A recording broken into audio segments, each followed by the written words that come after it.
Today, we're going to be talking about winterizing your camper van, specifically how to make sure your pipes don't break and also what to do with your electrical system if you are putting your van in storage for the winter. We are standing with our 2022 170 extended Mercedes Sprinter. This is our personal van we built out to travel in. We love this thing and it is loaded up with lots of fun features. We're going to talk specifically about the plumbing and electrical systems because when it comes to winterizing, these are the two things you really want to be thinking about. So this van has 33 gallons of fresh water stored inside the van. It also has 3 gray water tanks that are located underneath the van that all have 12-volt electronic ball valves. It has an enclosed wet bath with a shower. It also has a kitchen faucet, obviously it's connected to a sink and a drain, and a water filter. On the electrical side, this van has 540 amp hours of lithium battery, so that is 2 Battleborn GC3 Game Changer 270 amp hour batteries. So we're going to talk about what we're going to do to ensure that our plumbing system is good and what we're going to do to ensure that our electrical system is good if we were going to store this in an outdoor environment for the winter. Our van is kind of a mess right now. I apologize, but I took the boys out for a one-nighter daddy trip and that was a blast. Haven't had a chance to clean it since. Now, there are 2 different ways that people will use their camper vans. First, people are going to use it during the summer and then put it away in storage because they don't have somewhere to store it at their house. Or you're going to use your camper van during the summer and continue to use it during the winter.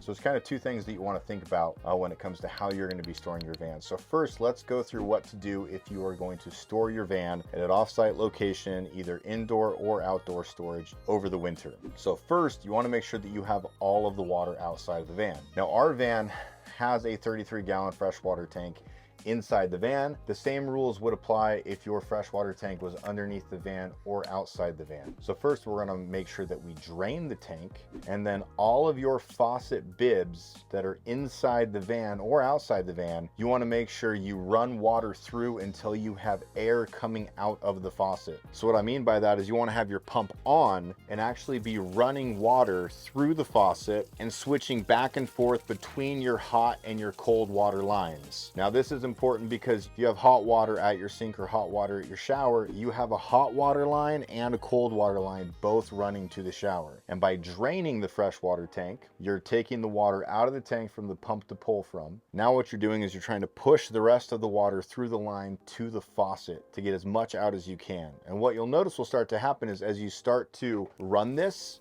when it's low, you'll start to hear little spurts of water start to come through as you're switching back and forth. That means you're getting the water out and you're getting to air coming through the lines, and that is what you want. And then what you want to do is you would want to leave this open, your valve open right in the middle between the hot and the cold. Because if you have all the water out of the freshwater system, all the water out of the hot and the cold water lines, but there's still some water left here at this faucet in the line by this valve, what can happen is this can freeze and this could actually burst and it would ruin your faucet. You wouldn't necessarily have a ton of water damage everywhere, but you would ruin your faucet. And the same thing would happen to your shower. So for your shower, it's the same process. Empty your freshwater tank as much as you can and then run it through and cycle through hot and cold coming through the shower head until you have that air start to come through. Then at that point, leave the valve open so that if the water does start to expand and move, it has somewhere to go and it isn't going to run into that plastic valve fitting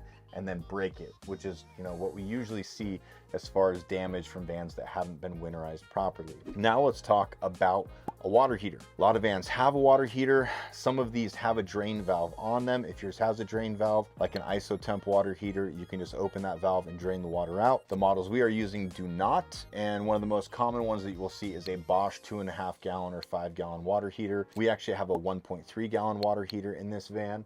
But what we have done is we have hooked up a secondary pump to that. So let's go around the back of the van and we'll show you the secondary pump system. All right, so this is our plumbing compartment. It's in the driver's side rear bench. And you'll see a few things here. So we've got our freshwater tank. I haven't actually drained this yet. This is our 1.3 gallon water heater. And now what we have here is our main water pump. So this is the one that is pulling from the tank and feeding to our shower and our faucet at the sink. Water heater is here, and then we have a secondary pump that is right here. So I'm going to run you through, especially for all the custom crafted vans clients out there, how to properly drain your water heater, because this is one of those things that you are concerned about having too much water in and it freezing, expanding, and then cracking. We use primarily PEX everywhere in our van conversions on the plumbing, except for next to the pump, and that's because you're not supposed to have PEX directed or connected directly to your pump. So we don't have to worry about PEX as much. PEX is really, really durable. It actually will expand and contract in cold and hot temperatures. It'll actually expand up to 4 times its actual size. So it is less likely to crack than other rigid materials, but it still can. So you still want to try to get as much water out of the lines as possible. But the water heater is one of the big things that we really want to focus on in this winterizing process. So for a custom crafted van, we have this secondary drain pump that's connected to the water heater. We have a valve that is coming off of the cold water side that will pull from the cold water side of the water heater, because that is what the manufacturer recommends, is to pull water from this. You want to pull it from the cold side. So what we're going to do is we are going to close the valve on the upward side. So meaning on the cold water line, this is continuing on to the shower. We're going to pull this so that when I open this valve, I'm not pulling water from the shower. I'm pulling water from the water heater. And then I'm actually going to do the same thing again on this side. I'm going to close this cold valve. So I'm isolating the water heater. So now that I've isolated the water heater, I can turn this pump on, and this is draining outside of the van, and I will start to pull water from the water heater. So now we're going to turn that off and see how much water we have outside. That definitely worked. Underneath the van, we have water, a big puddle of water where we didn't have any water before. It is helpful to have 2 people for this process, or you turning on the pump, going outside, and you essentially want to run that pump until the water stops. So then you can open all of those valves back up again and leave this valve running to the pump open, because as we've talked about, one of the things you want to do when winterizing is really leave all of your valves open. What will cause cracking is if you have a valve closed and water expands next to that valve and then it breaks, either the pipe or the fitting or whatever. So those are a few tips for winterizing your plumbing system. I hope that was helpful. This is winterizing without any sort of winterizing fluid additive or anything like that. And the reason that we don't use that is because in this plumbing system, you would then get winterizing fluid in your water heater, and that can ruin your water heater. So just with this application, you don't need it. So you would have your system cleaned out enough that you could store it outside in freezing temps, and you wouldn't have to worry about anything breaking. We've had many clients do that. If you are going to be using your system over the winter, I would recommend you go through this process every time you come back from a trip if you're storing it outside. But then when you go out again, you can fill it up. As long as you're keeping the heater on in the van and keeping it above 55 degrees inside the van, you shouldn't have any problem with fittings or valves or anything like that freezing. And again, if you are using your van in the winter, one thing I would recommend, if you have tanks underneath the van that are going to have to be opened, again, valves that are going to have to be opened, like we have gray water tanks on 12-volt ball valves, I always tell our clients to leave those open during the winter, so you're just draining where you are, but that way your valve doesn't freeze, and then you go to open it and it's frozen and you break the actuator on the ball valve. So a couple tips right there. Now let's talk about the electrical side. So we use Battle-Born lithium batteries. I highly recommend them. And one of the great things about them is that you do not need to disconnect them from your electrical system in order to store it, even if it's going to be storing in freezing temperatures. Now what Battle-Born recommends that you do is that you charge your batteries up to 100% and then turn the power off going to all the components. So in this application, it would be our master kill switch right here. You would simply turn this to off.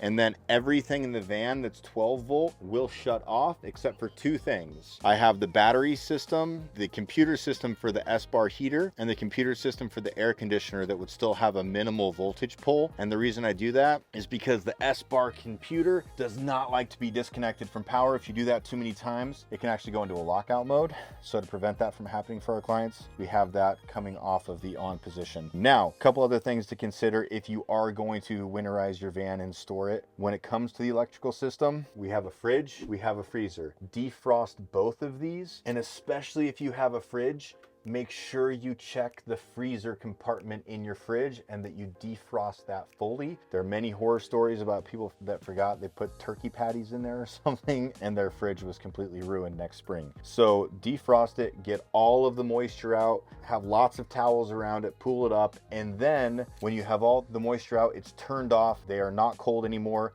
Leave them cracked and leave a towel in the door when you store it. That way they can't close, and that way if any other moisture comes from somewhere, you have something to catch that moisture. And I would recommend leaving it out in your driveway for a few days while you're going through that process before you go and take it to storage. So again, make sure fridge and freezer are the most important things. Double check those, get all the water out, leave them open when you store it, charge your batteries up, and then go ahead and shut off the master kill switch, and your batteries will be good to go until you go and get your van in the spring. If you are going to be trickle charging it, the same thing would apply. At that point, you could leave it connected to the 12-volt system, turn the fridge and freezer off, everything else off, and then you could plug into shore power and just trickle charge your batteries and keep them charged up all winter long. Just kind of depends on what you have at your storage unit. So lots of information. There's lots of different ways you can do this, but specifically for our clients, I hope this was super helpful. If you did a DIY or have a van for someone else, if you have more questions, please leave them in the comments down below. Hope you guys enjoyed this video, and we'll see you next time.